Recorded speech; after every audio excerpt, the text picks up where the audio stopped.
আমাকে জিজ্ঞেস করলো আমি নাচতে পারি কিনা। আমি জানালাম যে হ্যাঁ পারি, একটু পারি। তখন একটু নেচে দেখালাম। উনি খুব খুশি হলেন আমার নাচ দেখে। কিন্তু এরপর আবারও রিপনের কানে কি যেন বলল। তখন রিপন জোরে বলল যে, "আমি আপনার কাছে পাঠিয়ে দিব।" আমি তখনও বুঝতে পারিনি যে সে তাকে আমার নাচের ভিডিও পাঠানোর কথা বলছে। আমি আসলে খুব আ সহজ সরল মানুষ ছিলাম। কিছুই তখনও আসলে এসবের কিছুই আমি বুঝতাম না। বুঝতে চাইতামও না। কিন্তু না চাইতেও জীবন আমাকে অনেক কিছু বুঝিয়ে দিয়েছে। তারপর সেদিনের মতো বাড়ি ফিরে গেলাম। তখন আমি ক্লাস 9 এ পড়ি। পড়াশোনায় খুব একটা ভালো ছিলাম না। তাই পড়াশোনার চাপও মাথায় ছিল না আমার। বড় আপু খুব ভালো ছিল পড়াশোনায়। তখন সে মেডিকেলে পড়তো। বড় আপুর বিয়ের প্রসঙ্গ আসা শুরু হয়। এরপর বড় আপুর এক ডাক্তারের সাথে বিয়ে ঠিক হয়। আমার দুলাভাই এখন বেশ নামকরা একজন ডাক্তার। এই বিয়েতে অনেক ছেলে আসে। আমার সেই সময় থেকেই এক ধরনের কুড়কুড়ি ফিল ছিল। যেমন আ একটু সুন্দর ছেলে দেখলেই আমি সামনে ঘুরতে শুরু করি। আমি খুব করে চাইতাম যেন সুন্দর ছেলেগুলো আমাকে পছন্দ করে। একটু লাইন-টাইন মারতাম আরকি। তো সত্যি অনেকগুলা ছেলে আমাকে পছন্দ করে ফেলে। এর মধ্যে একজনের সাথে আমার নাম্বার আদান-প্রদান হয়। ছেলেটা খুব হ্যান্ডসাম, সুন্দর দেখতে। ছেলেটা ছিল আপুর দূর সম্পর্কের দেবর। তো বিয়ের পরের দিন আমরা সবাই আপুর শ্বশুরবাড়িতে যাই। আপুর দেবর খুব ভালো ছবি তুলতো। তার একটা DSLR ক্যামেরাও ছিল। সেটা দিয়ে সে আমার অনেকগুলা ছবি তুলে দেয়। আমিও নানা পোজ দেই যেন আমার ছবিগুলো একদম পারফেক্ট হয়। ওই ছেলেটার নাম ছিল রুবেল। রুবেল আমার জন্য পাগল হয়ে যায়। এর কিছুদিনের মধ্যে রুবেল অস্ট্রেলিয়া চলে যায়। যাবার আগে আমাকে বলে যায় আমি যেন তার জন্য অপেক্ষা করি। সে আমাকে ছাড়া আর কাউকে বিয়ে করবে না। তো রুবেল চলে যাওয়ার সাথে ওর সব স্মৃতি আমি ভুলে যাই। মানে আমার মনে হতো যে মানুষ সামনে না থাকলে, আ পাশে না থাকলে তাদের কোনো স্মৃতি বা আবেগ আমার মনে কখনোই তেমন কোনো জায়গা করতে পারেনি। এরপর আমি আবার চলে যাই রিপনের কাছে। আমি রুবেলের সাথে সম্পর্ক শুরু করার পরেও নিয়মিত রিপনের কাছে যেতাম। ১ নম্বরে ওর কাছে যেতাম পড়তে, আর ২ নম্বরে ছিল আসলে ওর কাছে যাওয়াটা আমার একটা অভ্যাস হয়ে গিয়েছিল। আর ওর কাছে গিয়ে সময় কাটানোটা আমার এক ধরনের নেশায় পরিণত হয়েছিল। আর রিপন প্রতিনিয়ত আমাকে স্বপ্ন দেখাতো মডেল হওয়ার। একদিন আমি অনেক জনপ্রিয় মডেল হব। আর সেই রিপন হবে আমার অ্যাসিস্ট্যান্ট। তারপর রিপন আমাকে সবসময় বলত, এই মডেল হবার জন্য মানুষ কত কিছু করে। আমি যদি ওই পরিচিত মানুষদের দেখানো পথে চলি, তাহলে মডেল হওয়া থেকে আমি কখনোই পিছু হাঁটতে হবে না। আমি খুব তাড়াতাড়ি নামি-দামি ফেমাস মডেল হয়ে যাব। আমি শুনতাম তার কথা আসলে। কিছু বলতাম না। আমি বুঝতে পারি নাই আমি নিজের হাতেই আমার জীবন ধ্বংস করতেছি। এটাই আমার জীবন ধ্বংস করার ১ম ধাপ ছিল। আমাকে একদিন রিপন বলল ডান্স দেখাতে। নরমালি গানে আমরা যেভাবে নাচি আমি সেভাবেই নাচলাম। তারপর সে বলল, "একটা শর্ট ড্রেস দেই, ওটা পরে ডান্স করো। তোমাকে ঐরকম ড্রেসে খুব ভালো মানায়।" তো আমি কেমন যেন রিপন যেটা বলত সেটাই করতাম। তার মুখের উপর আমি কখনোই না বলতে পারতাম না। পরের দিন রিপন আমার হাতে ৳১০,০০০ দিয়ে বলল, "তুমি সিলেক্টেড। সামনের মাস থেকে তুমি মডেলের কিছু না কিছু কাজ পাবে। তোমাকে জাস্ট ডান্স করতে হবে।"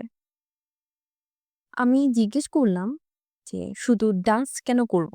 মডেল তো শুধু ডান্স করে না।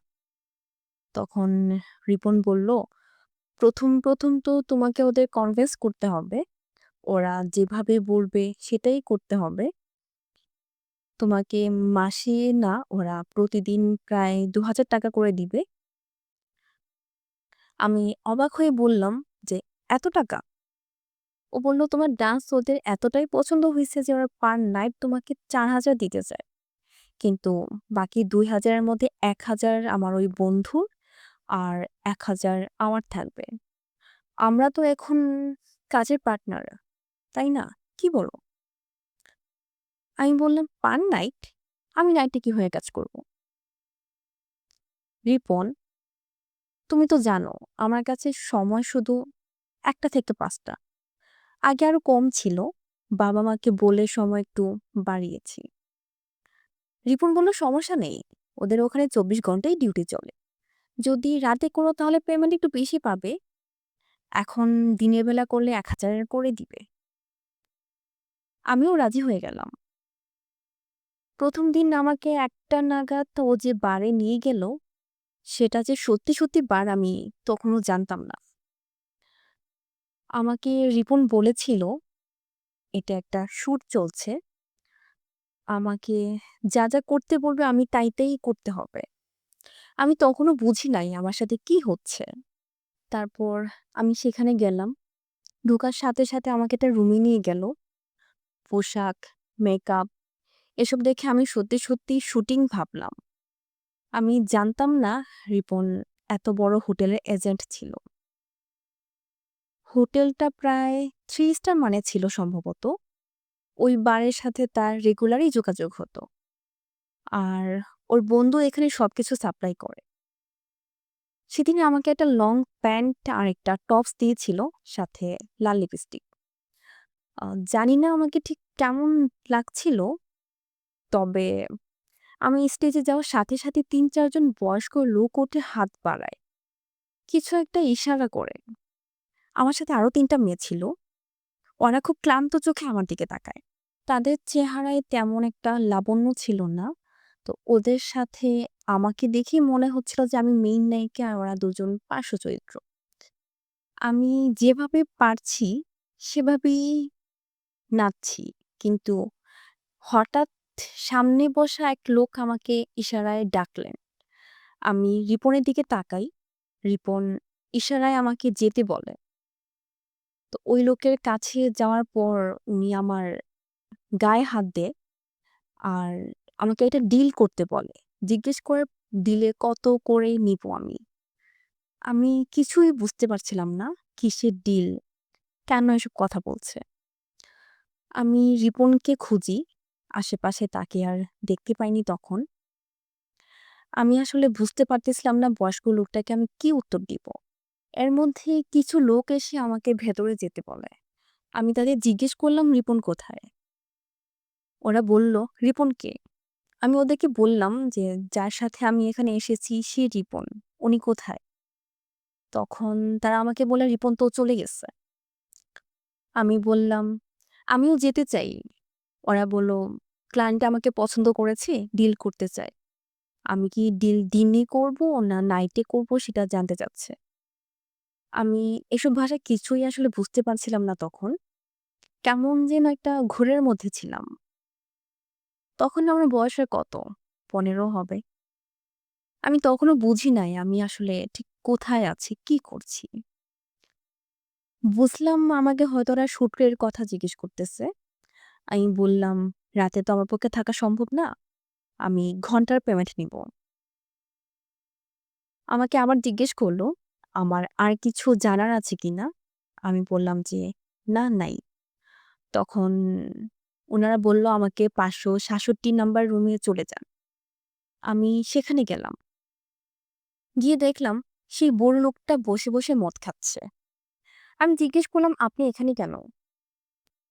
উনি বলল, "এই রুমটা মাত্র ২ ঘন্টার জন্য ৳১০,০০০ নিলাম। তো এখানে আমি থাকবো না তোর বাপ থাকবে? ঘরে শান্তি নেই। এখানে আসছি শান্তি করার জন্য। তাও এত প্রশ্ন করার কি আছে?" আমি কিছু না বুঝে বলেই ফেললাম যে, আমাকে একটু বলুন আমি কোথায় এসে পড়েছি? তখন উনি স্পষ্ট বললেন, "শরীর দিয়ে ব্যবসা করো, আবার সাধু সন্ন্যাসী সাজার চেষ্টা করো?" এই কথার পর জীবনে অনেক কিছু ফেস করছি আমি। কিন্তু অনেক কিছু শুনছি। কিন্তু মানে এই কথাটা শোনার পর পৃথিবীর সবথেকে বাজে কথা মনে হয়েছে যে আমি এটাই শুনছি। এমনকি জীবনে কোনোদিন আমি এই কথাটা ভুলতে পারব না।